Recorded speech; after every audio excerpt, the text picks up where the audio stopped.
Welcome to Last Week This Week, your guide to everything going on at Cuthbert Wanderers. We caught up with goalkeeper Jake Gemmell and manager Jordan Williamson to look back on how we got on last time out, to look forward to our cup tie this weekend with Tynecastle FC, and to discuss a couple of squad changes. But first... Hi there, my name is Gordon McComb. I just wanted to take the time to explain why you've been hearing my voice, you've been reading my words, and now you're seeing my face on Saints' social media pages.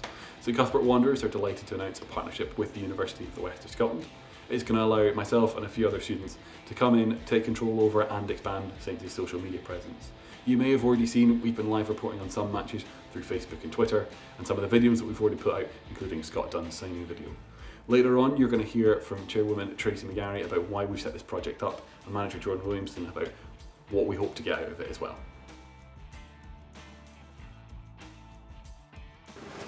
Two clean sheets. Going quite well, isn't it? Very comfortable at the back. Happy with the performance? Yeah, the whole back four, myself. We're happy, content with how we've been. Hopefully we can keep that going. yeah. Obviously, Wigton's keeper last time out was good. Was not too bad at all, was he? Dale's fantastic.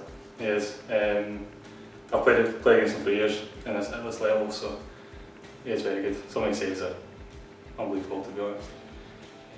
Really happy with the performance. We knew it was going to be tough for us to get 3 points on Saturday, especially having all the prep work, thinking we were going to be away. But when the fixture got switched, we knew we had a better chance of getting the 3 points. Really happy that we did. I think when we played against them, it was exactly what we expected. They were stuffy, hard to break down, good on the counter. They still looked dangerous before the sending off. And then I think that was maybe the turning point of the game. It gave us more freedom, more time on the ball. We weren't pressed and hassled as hard as what they were in the first half an hour until the sending off. So once we did that, we started to get foot in the ball, started to move the ball nicely. I think maybe they tired trying to keep up with us, and that showed. So the challenge was, it was a bad one. I don't think there was as much contact as what was feared. When we seen we Justin go down, but thankfully for us that was the case. But still, if you're going to dive into tackles like that, you're always going to ask the referee to make a decision. John Rennick signed with us this week. We're going to do a full interview with him and have that for you next week. But for now, here's what the gaffer made of the signing. Well, we brought John in for a bit of experience, and that's exactly what he's done. Since he's came to the club, he's not conceded. And I think that's a telling factor. We played 45 minutes away even in the second half. He's played against Locker and then played again there in Wigton on Saturday there.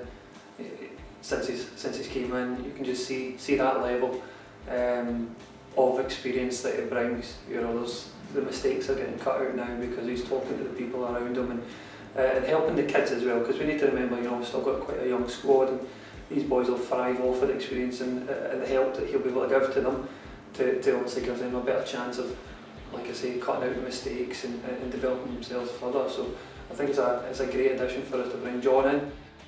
Unfortunately for Craig, it's one of those ones we couldn't pass up the opportunity to bring in John, like I say, for his experience and what he can bring to the squad. And if you bring in players, then obviously that means that other players are going to lose out on game time. And unfortunately for Craig, that just means that game time's going to be reduced for him, and with that came the decision, mutually that we'd release him so he can go and get game time elsewhere.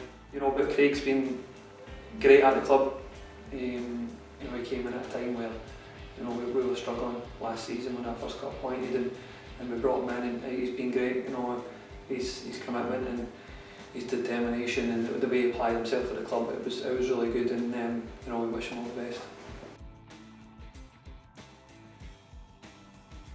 From my point of view, I think it's great because it's getting another kind of area of the community involved, getting to see what we are doing, getting it also out to the community. So it's not, at the moment, it's very difficult because obviously we can't have spectators, but we still do have people asking what's going on, what's happening, how are you getting on. So it's a great way that people can still feel that they're involved by engaging with that side of it.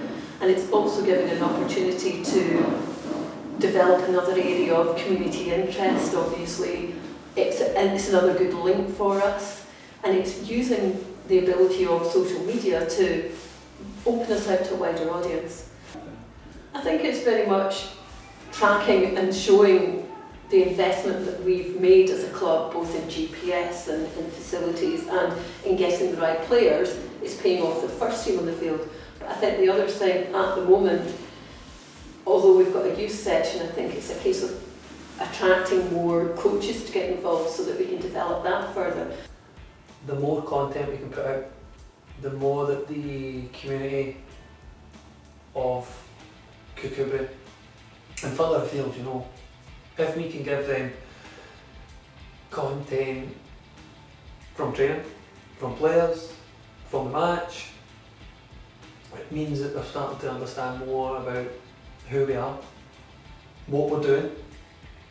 The fact that we've struck the agreement with the University of West of Scotland is great, with the changing rooms, with the GPS, with other things that we do within the club. It only felt right that we brought in this extra layer to what we're trying. Again, it gives us that level of professionalism even more. Right, difficult game. It's a team I've never played against. I've seen a few scores over the years when we've played teams in this league and they've been quite big scores, but hopefully, I mean, the team we've got and the boys we've brought in, I feel we'll do well. Yeah, definitely. I mean, if you come off the back of a one each draw against Lochmaven, you come into this game a little bit worried, but off the back of 2 clean sheets, 2 solid performances for the whole team, we'll be confident. As we always are. John always Jesus up, be confident, be confident in each other, and we'll do that. You know, it's good that we're here at home on the plastic, get the ball down and hopefully show them what we can offer. It's good as well that it's been drawn out this way. You know, next week, like I say, with the Scottish Cup, it gives us that dress rehearsal to be able to see where we're at. Maybe gives us a chance to tweak a couple of things as well ahead of that Scottish Cup tie next week, and obviously that's a big one. That's the one that we want to get through. But you know, we'll be putting out a strong side on Saturday. We'll be making sure that we're going for it, and hopefully we can progress.